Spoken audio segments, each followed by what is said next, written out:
Chapter 6. Bianca and her team were based on the Lovelinch estate in Deptford. At the time it was the crack capital of the country, or so the media said. The Yardies had put Lovelinch on the map, but they were now history. She glanced around the front room as she ran the Christopher Wrens through the money machine. Her right-hand man, Rich Kid, was sitting on the bed speaking on his mobile. Keith, her trusted shooter, was sitting directly opposite her. Bianca had given him the nickname One a Day because he tended to drop at least one body every day.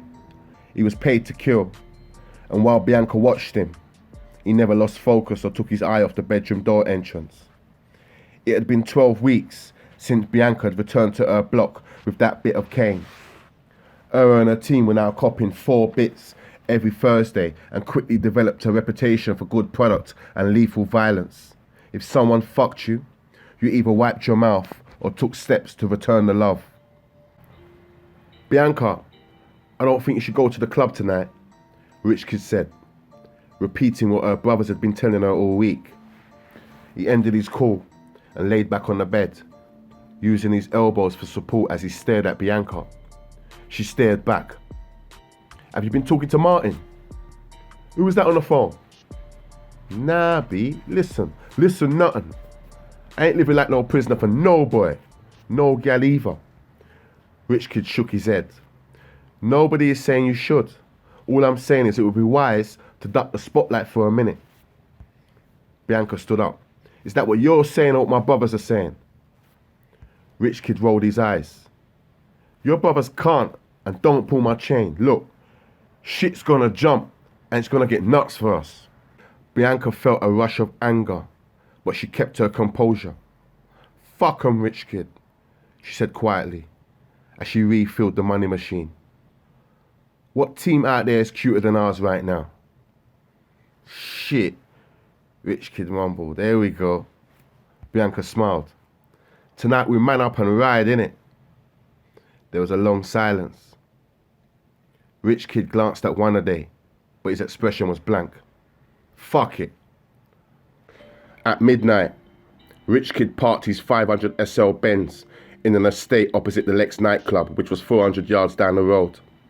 In the passenger seat, sucking on an high-grade spliff, was Bianca, rocking a green Halston dress, a pair of Jimmy shoes with light-up heels that had set her back £1,500, and a pair of Hermes sunglasses braided in goatskin. She flipped down the mirror and smiled. The Trinity gold and diamond earrings in her ears were sick, but she knew the emerald and diamond necklace hanging around her neck would send Joe Public bananas. Rich Kid glanced at her and fixed his eyes on the road. Motherfuckers are gonna need shades to talk to you, boo. Bianca smiled. Rich Kid didn't look too bad himself. He liked to keep it simple. He was rocking a 3-piece black Gucci suit and black Gucci loafers. Bianca watched him slide out of the whip and thought Rich Kid looked comfortable but debonair. She felt her mobile vibrating. She checked the screen and took the call. She listened for a moment and flipped down her phone and stepped out and blessed the pavement with her box-fresh Jimmy shoes.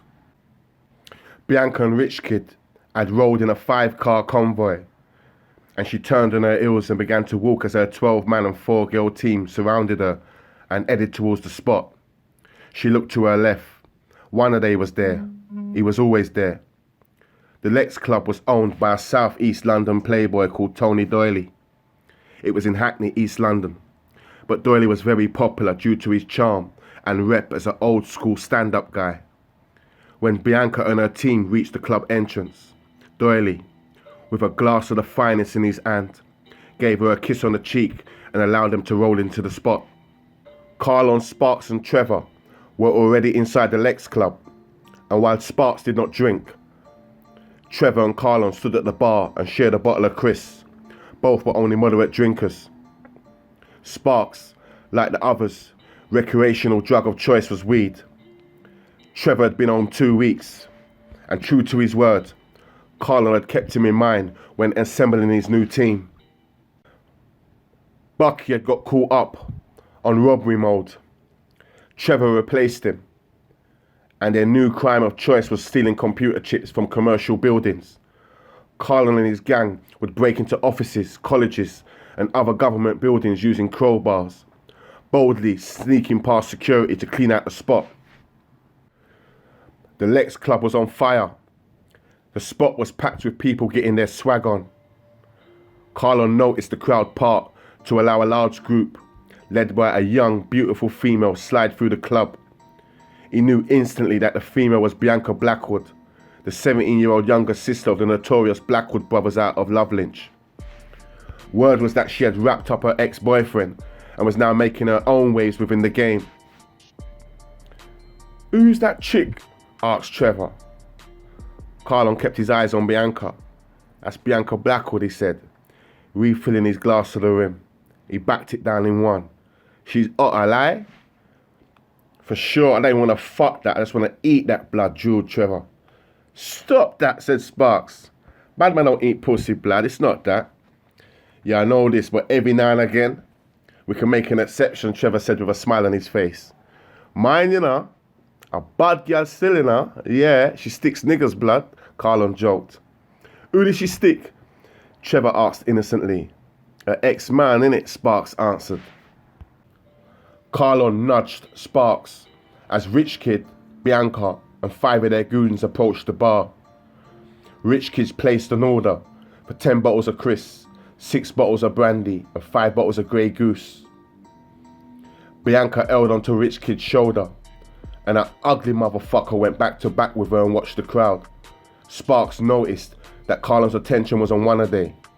He glanced at him, then back at Carlon.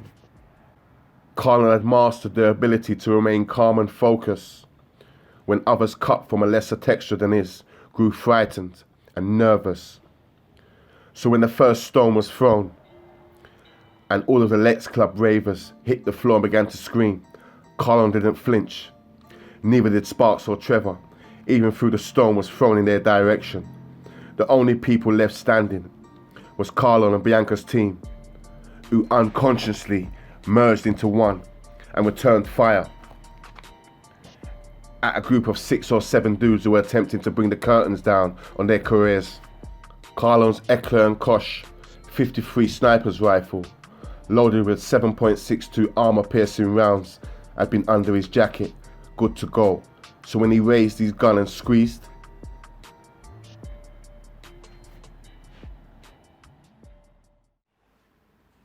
yeah, what's up, people? This is Carlon Campbell-Robinson, the author of the audiobook, A Product of My Environment, which you guys have been listening to. I'm also the author of Every Coin, which is a critical acclaimed stage play that was performed at the Soho Theatre. Yeah, I thought I'd plug that. Anyway, yeah, I just want to send some love and appreciation out to all you guys who have supported this audiobook.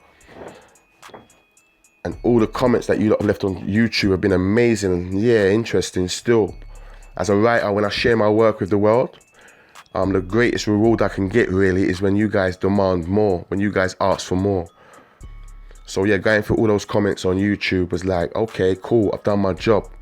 That's what it's about. It's about taking you guys on a journey. Yeah, so yeah, thanks for the support. Yeah, so anyway, big up Louis Town Blue and Sharper Blue.